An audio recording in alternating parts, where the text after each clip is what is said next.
Drago berjalan mondar-mandir melihat-lihat kamar Mire yang banyak sekali barang.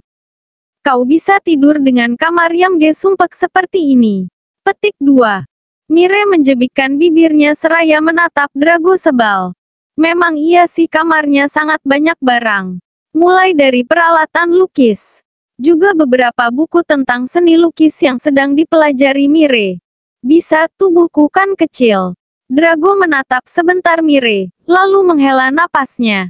Kau tidak mengaktifkan nomor ponselmu selama berbulan-bulan. Apa kau sengaja? Mire tertunduk sebentar untuk berpikir. Jika dia menjawab yang sebenarnya, apakah Drago akan merasa tidak suka dengan sikapnya? Apakah mungkin juga dia akan lagi dianggap kekanak-kanakan? Kenapa diam? Apa kau hanya sedang menghindariku seorang saja? Bukan, hanya saja aku sudah berjanji tidak akan menghubungi keluargaku. Juga aku tidak akan meminta uang kepada mereka. Drago terdiam sesaat. Lalu berjalan mendekati Mire yang kini duduk di kursi yang biasa ia gunakan untuk melukis. Sebentar Drago menghela nafas, lalu menatap Mire yang kini juga menatapnya dengan tatapan penuh tanya. Aku memang tidak memahami keadaan keluargamu. Tapi sepertinya kau juga salah kalau tidak memberi mereka kabar. Kau terlihat marah dan kecewa. Tapi tidak apa-apa kan kalau hanya mengabari bagaimana keadaanmu. Atau menanyakan keadaan mereka meski 1 pekan sekali. Mire terdiam sejenak, lalu kembali menatap Drago. Apa ini tujuanmu menemuiku? Drago menghembuskan nafas sebalnya. Tidak tahu mau menjawab apa. Tapi yang jelas dia paham jika Mire tidak ingin terus-menerus membahas tentang keluarganya. Jadi ya sudahlah, mungkin memang seharusnya membicarakan masalah mereka saja. Batin Drago, aku punya tujuanku sendiri. Apa tujuanmu? Drago merogoh saku celananya, lalu mengeluarkan cincin pertunangan yang dulu melingkar di jari Mire. Drago meraih tangan Mire, lalu memasangnya di jemari Mire. Jangan membuatku memasangkannya lagi untukmu. Dan jangan sembarangan juga memberikan cincin itu kepada orang lain. Ucap Drago seraya menjauhkan tangannya karena sudah selesai dengan kegiatannya. Mire terdiam memandangi jemarinya yang kini sudah terpasang cincin yang dulu ia lepaskan dengan air mata. Bahagia, Lia. Sungguh dia bahagia karena laki-laki tampan yang membuatnya jatuh cinta tidak menolak dengan perjodohan mereka. Ngomong-ngomong, apa ini tujuanmu yang sesungguhnya? Mire mendekatkan tubuhnya, juga wajahnya yang terlihat meledek dengan senyum manisnya. Matanya mengerling beberapa kali. Aku tidak mau menjawab. Ujar Drago seraya memalingkan pandangan karena sulit sekali menahan diri melihat Mire sedekat ini dengannya. Ah, ayolah jawab pertanyaanku. Atau aku akan menunjukkan wajahku terus-menerus sampai aku mendapatkan jawaban. Mire bangkit dari duduknya, mendekatkan kembali wajahnya dengan senyum jenaka yang sukses besar membuat Drago semakin gelisah dengan keinginannya sendiri. Mire, lebih baik kau hentikan saja kelakuan anehmu sebelum aku bertindak kurang ajar. Oh, memang kau mau kurang ajar yang seperti apa? Ledek Mire. Drago mengeraskan rahangnya, lalu mengangkat 1 tangan untuk meraih tengkuk Mire. Dan membungkam bibir Mire yang terus mengoceh sedari tadi. Mire mencoba melepaskan bibirnya, tapi sungguh itu tidak bisa karena tangan Drago menekan dengan sangat kuat. Mau tidak mau dia hanya bisa diam dan membiarkan Drago melanjutkan aksinya dengan mencium lebih dalam meski dia sendiri kebingungan dengan cara berciuman Drago. Padahal dia pikir ciumannya hanya menempelkan bibir. Tapi sungguh di luar dugaan karena ternyata lidah Drago menari-nari di dalam rongga mulutnya. Apa kau patung? Apa kau tidak berniat membalas ciuman dariku? Membalas yang bagaimana? Mire mengerit bingung. Kau tidak pernah berciumankah? Sudah tadi kan? Drago menghela nafasnya. Lakukan seperti apa yang aku lakukan juga, pejamkan matamu. Ucap Drago lalu memulai kembali aksinya. Sungguh tidak tahu bagaimana menjelaskan tentang rasa yang ia rasakan. Tapi Mire mulai menikmati apa yang mereka lakukan sekarang meski hanya sebatas berciuman. Tidak ada hal yang lebih setelah itu. Meski Drago sudah mulai terbuai dengan keinginan yang menggebu saat ciuman panas itu berlangsung. Nyatanya dia mampu menahan diri hingga dia benar-benar yakin dengan perasaannya kepada Mire. "Kau akan tidur di sana? Kau yakin?" tanya Mire kepada Drago yang kini mulai merebahkan tubuhnya di sofa ruang tamu. Sebenarnya bisa saja tidur bersama dengan Mire. Hanya saja dia takut tidak bisa menahan diri. "Lia, pergilah tidur sana." Mire mengangguk lalu menutup pintunya tidur. Bagaimana bisa dia tidur setelah apa yang baru saja terjadi? Ciuman pertama dengan pria pertama yang akan menjadi suaminya. Ditambah lagi dia tampan tampilannya bagus, bagaimana mungkin dia tidak bahagia hingga rasa lelahnya menghilang entah kemana. Esok harinya, seperti biasanya Mire akan pergi ke kelas melukis. Lalu siangnya akan pergi bekerja. Malamnya akan ia gunakan untuk merampungkan lukisannya. Tidak banyak yang berubah, hanya saja sekarang ini ada Drago yang menunggu di rumah. Membantunya mempromosikan lukisannya, juga menemani Mire melukis saat malam hari. "Sejak kapan kau suka melukis?" tanya Drago yang cukup bangga melihat Mire begitu pandai menjalankan kedua tangannya untuk melukis secara bersamaan. "Sebenarnya sejak kecil, hanya saja ayah sangat tidak suka dengan apa yang aku sukai. Bahkan sampai sekarang pun dia masih enggan untuk mendukungku menjadi seorang pelukis." Mire nampak kecewa ketika mengingat bagaimana ayahnya akan marah saat dia bermain dengan alat lukis. Padahal melukis sudah seperti separuh hidupnya. "Suatu hari dia akan mengakuimu," ujar Drago, dan Mire mengangguk paham. Seperti itu hari-hari yang mereka lalui bersama.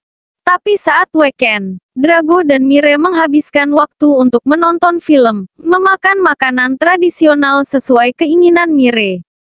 Juga pergi kencan sebagaimana pasangan lainnya. Memang terlihat begitu cepat mereka dekat, hanya saja Drago merasa penting juga mengakrabkan diri dengan Mire meski awalnya dia anggap Mire terlalu kekanak-kanakan. Tapi setelah 1 pekan menghabiskan waktu bersama Mire, dia masih merasa jika Mire memang menyebalkan. Tapi juga menyenangkan. "Jadi, kapan kau akan datang menemuiku lagi?" tanya Mire saat akan melepaskan tangan Drago yang harus segera kembali ke tanah air. Drago tersenyum meski dia juga agak sedih harus berpisah dengan Mire. "Aku akan berusaha lebih keras agar restoran bisa menghasilkan uang lebih banyak, jadi aku akan segera menemuimu lagi." "Sungguh, Lia." Mire tersenyum, lalu memeluk tubuh Drago sebelum pria itu benar-benar melangkahkan kaki untuk menjauh darinya. "Aku akan menunggumu," ucap Mire seraya menyeka air matanya yang jatuh, karena Masin merasa tak rela. Drago ikut menyeka air mata Mire, lalu mengusap rambutnya pelan. "Di sini banyak sekali pria tampan. Hubungan jarak jauh yang kita jalani mungkin saja akan banyak godaan. Apa kau bisa bertahan?" Mire mengangguk dengan cepat. "Bagus, aku juga akan bertahan.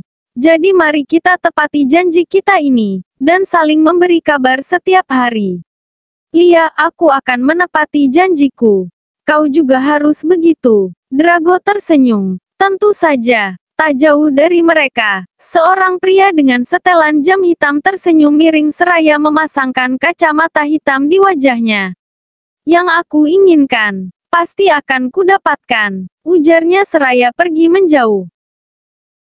Hari berlalu dan aktivitas masih seperti biasanya. Hanya saja semangat yang membara kini tengah dirasakan Mire. Entah itu karena dukungan dari Drago yang membuatnya semakin semangat. Atau mungkin karena harapan akan terwujudnya cita-cita begitu menggebu. Apapun itu, sekarang yang Mire harapkan adalah selangkah lebih maju untuk bisa menggapai mimpinya. Mire menenteng sebuah lukisan yang baru saja ia selesaikan malam tadi. Sekarang hanya perlu datang ke galeri karena ada seorang yang akan datang setelah melihat iklan di internet. Tak lama Mire sampai di galeri. Benar saja. Sepasang suami istri datang untuk melihat-lihat lukisan Mire secara langsung. Tak merasa canggung, Mire menyambut dengan ramah bersama dengan nenek, lalu menjelaskan tentang beberapa lukisan miliknya.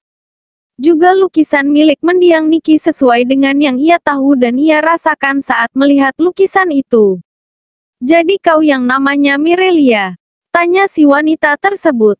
"Lia, Nyonya." Mire tersenyum ramah. Juga terlihat sangat sopan. "Bagus, aku sangat puas dengan lukisanmu. Aku bisa merasakan maksud dari lukisanmu. Ditambah lagi kau sangat ramah dan sabar menghadapi pembeli sepertiku." Wanita itu menyodorkan tangannya untuk memperkenalkan diri. "Namaku Esther. Aku adalah teman dari Nicky, pemilik galeri ini. Aku pikir galeri ini sudah tutup karena Nicky sudah meninggal. Tapi karena iklan yang kau pasangkan di internet, aku jadi sangat tertarik untuk datang." Nenek dan Mire saling menatap bahagia setelah Mire menerima jabatan tangan Esther. "Senang berkenalan dengan Anda Nyonya," ujar Mire. "Aku juga senang, akhirnya ada pelukis berbakat yang bisa menyaingi sahabatku. Bahkan kau juga akan lebih hebat darinya." Esther menghembuskan nafas bahagia. "Aku membeli 3 lukisanmu hari ini. Bukan karena aku teman mendiang Nicky. Tapi aku sungguh sangat menyukai lukisanmu. Dan aku janji akan mempromosikan lukisanmu kepada teman-teman sosialitaku."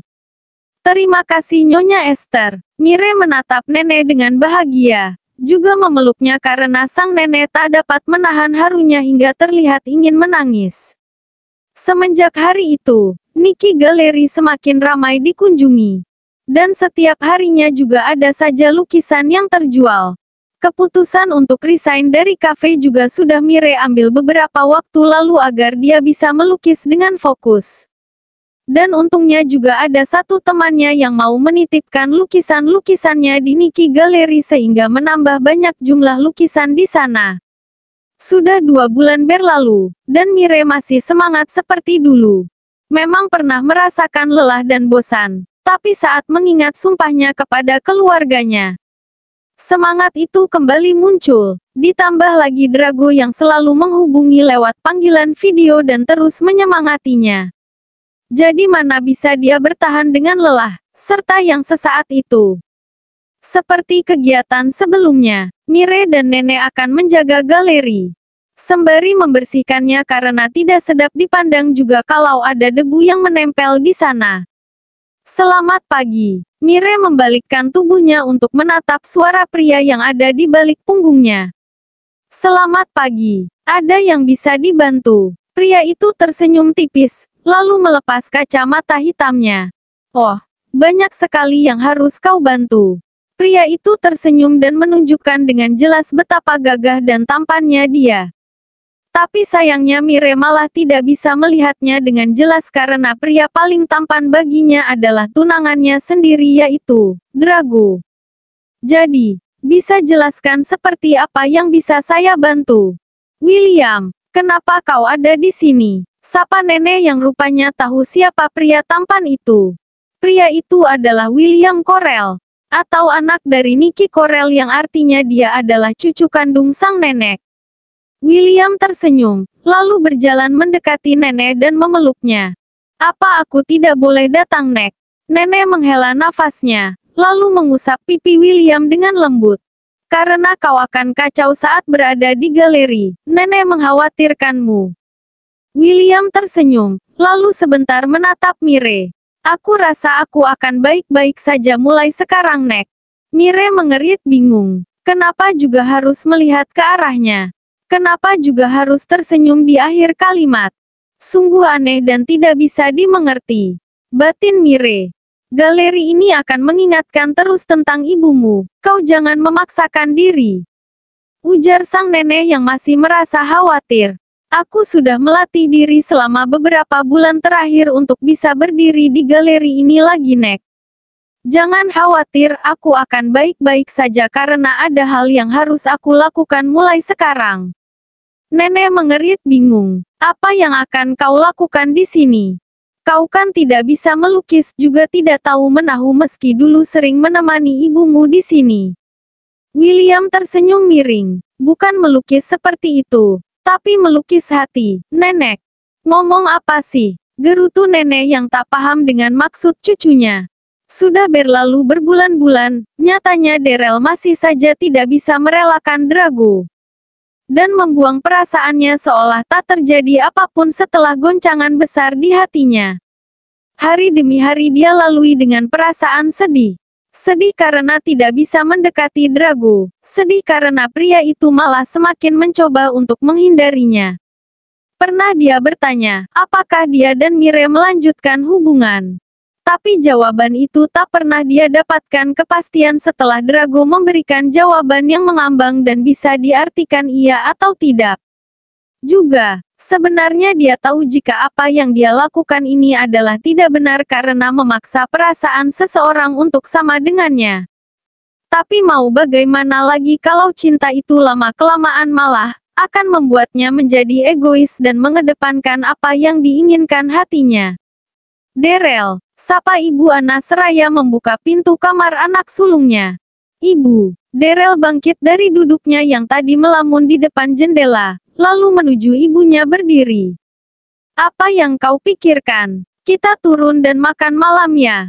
Darrell memaksakan senyumnya, lalu mengangguk. Ada apa? Akhir-akhir ini kau sangat murung. Tanya Ibu Ana yang bisa dengan jelas melihat itu dari putri sulungnya.